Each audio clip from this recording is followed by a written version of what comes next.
சென்னை மாநகருக்கு தினமும் 265 million litre தண்ணீரை குடித்துக் கொண்டிருந்த செம்பரம்பாக்கம் ஏரி இனி நாள்தோறும் 530 மில்லியன் லிட்டர் குடிநீரை வாரி வழங்கவிருக்கிறது. இதன் மூலம் சென்னை பெருநகரம் மட்டுமின்றி தாம்பரம், ஆவடி மாநகராட்சி பகுதி மக்களும் செம்பரம்பாக்கம் தண்ணீரை தடையின்றி நுகரவிருக்கிறார்கள். ஒரு அணைக்கட்டுக்கு இணையாக தண்ணீரை தேக்கி வைத்து ஆண்டு முழுக்க குடிநீர் தரும் செம்பரம்பாக்கத்தின் வரலாற்றை கொஞ்சம் திரும்பி பார்ப்போம்.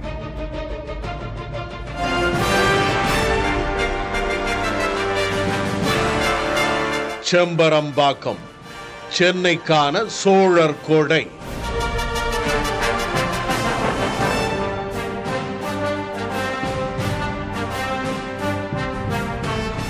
நீர்நிலைகளும் நீர்ப்பறவைகளும் சூழ்ந்த பசுமை நகரமாக ஒரு காலத்தில் சென்னை திகழ்ந்தது என்றால் நம்ப முடிகிறதா? அப்படித்தான் இருந்தது.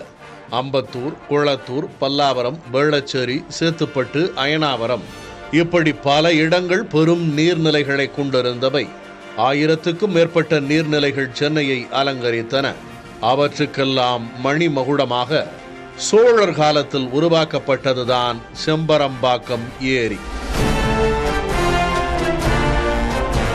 தமிழ்நாட்டை ஒருங்கிணைத்த பேரரசர் ராஜராஜனின் புதல்வர் ராஜேந்திரன் காலத்தில்தான் செம்பரம்பாக்கம் ஏரி உருவாக்கப்பட்டது. இன்று நாம் காணும் செம்பரம்பாக்கம் ஏரியானது நகரமயமாக்கலின் விளைவாக நிறைய இழந்தது போக நமக்கு கிடைத்திருக்கும் மிச்ச சொச்சம்தான் என்றாலும் நமக்கு காண கிடைக்கும் அளவிலேயே கூட சோழர்களின் பெரிய கொடை என்கிறார்கள் வரலாற்றாய்வாளர்கள்.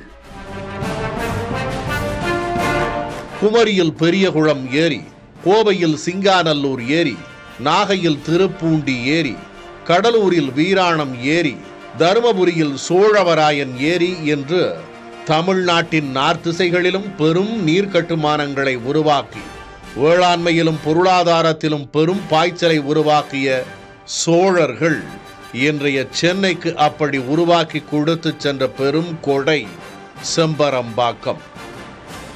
1 கோடியை தொட்டிருக்கும் சென்னை பெருநகர மக்களுடைய குடிநீர் தேவையை நிறைவேற்றுவதில் இன்றும் முதன்மையான நீர் கட்டுமானமாக செம்பரம்பாக்கம் ஏரியே திகழ்கிறது. பரப்பளவில் பெரியது வீராணம் என்றாலும் கூட கொள்ளளவில் பெரியது செம்பரம்பாக்கம். 3.64 TMC தண்ணீரை தேக்கும் வல்லமை பெற்றது செம்பரம்பாக்கம். ராஜராஜன், ராஜேந்திரனுடைய காலகட்டம் என்பது 1000 ஆண்டுகளுக்கு முந்தைய காலத்தை குறிப்பதாகும். எனில் செம்பரம்பாக்கத்துக்கு வயது 1000 ஆகிறது. நினைத்து பாருங்கள், 1000 ஆண்டுகளுக்கு முன் இத்தகைய ஒரு பரந்து விரிந்த நீர் கட்டுமானத்தை உருவாக்கியது எப்பேற்பட்ட சாதனை! எத்தனை 1000 மனிதர்களின் பேர் உழைப்பின் விளைவு இது! அதை பேணி பாதுகாக்கும் பொறுப்பையேனும் நாம் உணர்ந்திருக்கிறோமா? இந்த ஏரிதான் சென்னைக்கான மிக முக்கியமான நீராதாரம் என்பதை நம் குழந்தைகளுக்கு சொல்லிக் கொடுக்கிறோமா? 1000 ஆண்டுகளுக்கு முன்பே நம்முடைய மூதாதையர்களால் உருவாக்கப்பட்டது எனும் சோழர்கள் வரலாற்றை கடத்தி இருக்கிறோமா? எத்தகு பசுமை நகரமான சென்னையை இன்று எத்தகைய வெம்மை நகரமாக மாற்றி இருக்கிறோம் என்ற கேள்வியை ஏனும் கேட்டுக்கொள்கிறோமா? இத்தகு அறிவு கடத்தல் நடக்கும் போதுதான் அடுத்தடுத்த தலைமுறைகள் தம்முடைய சொந்த ஊரை, பாரம்பரிய சொத்துக்களை பாதுகாக்கும் பொறுப்புணர்வையும் இழந்தவற்றை மீட்டுருவாக்கும் கனவையும் பெறுவார்கள் என்கிறார்கள் வரலாற்றாய்வாளர்கள். செம்பரம்பாக்கத்தில் இந்த வரலாற்றை விரிவாக பேசும் தொல்லியல் கல்வெட்டுகளை பதிக்க வேண்டும் என்றும் கோருகிறார்கள். சென்னையின் முக்கிய குடிநீர் ஆதாரமாக திகழும் செம்பரம்பாக்கத்திலிருந்து நாள் ஒன்றுக்கு கூடுதலாக 265 மில்லியன் லிட்டர் குடிநீர் வழங்கும் திட்டத்தை முதல்வர் ஸ்டாலின் தொடங்கி வைத்தார்.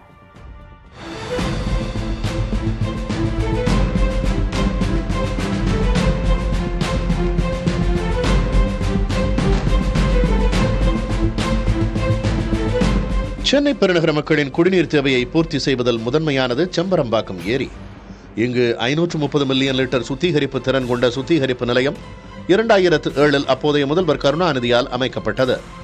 நாளொன்றுக்கு 265 மில்லியன் லிட்டர் தண்ணீர் இந்த நிலையத்தில் சுத்திகரித்து சென்னை மக்களுக்கு விநியோகம் செய்யப்படுகிறது.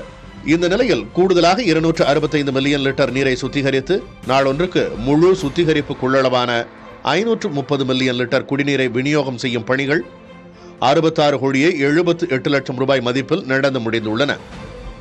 இதனால் இதற்கு முன்னர் 4 முதல் 5 மணி நேரம் மட்டுமே குடிநீர் விநியோகம் செய்யப்பட்டு வந்த நிலையில் தற்போது 6 முதல் 8 மணி நேரம் விநியோகம் இருக்கும். இந்த திட்டத்தை செம்பரம்பாக்கத்தில் உள்ள சுத்திகரிப்பு நிலையத்திற்கு நேரடியாக வந்து முதல்வர் ஸ்டாலின் தொடங்கி வைத்தார்.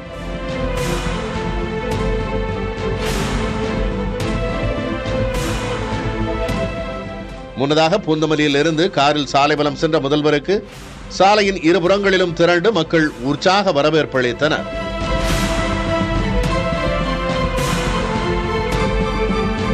செம்பரம்பாக்கம் நீர் சுத்திகரிப்பு நிலையத்திலிருந்து நாளொன்றுக்கு கூடுதலாக 265 மில்லியன் லிட்டர் குடிநீர் வழங்கும் திட்டத்தின் மூலம் ஏற்கனவே விநியோகம் செய்யப்பட்டு வரும் பகுதிகள் மட்டுமின்றி சென்னை பெருநகரில் கூடுதலாக பல்வேறு பகுதிகளுக்கும் ஆவடி, பூந்தமல்லி, திருமழிசை, தாம்பரம், ஸ்ரீபெரும்புதூர் போன்ற சென்னை புறநகர் பகுதிகளுக்கும் குடிநீர் விநியோகம் செய்யப்பட உள்ளது. இது அப்பகுதி மக்களுக்கு பெரிதும் பயனுள்ளதாக இருக்கும் என்கிறார்கள்.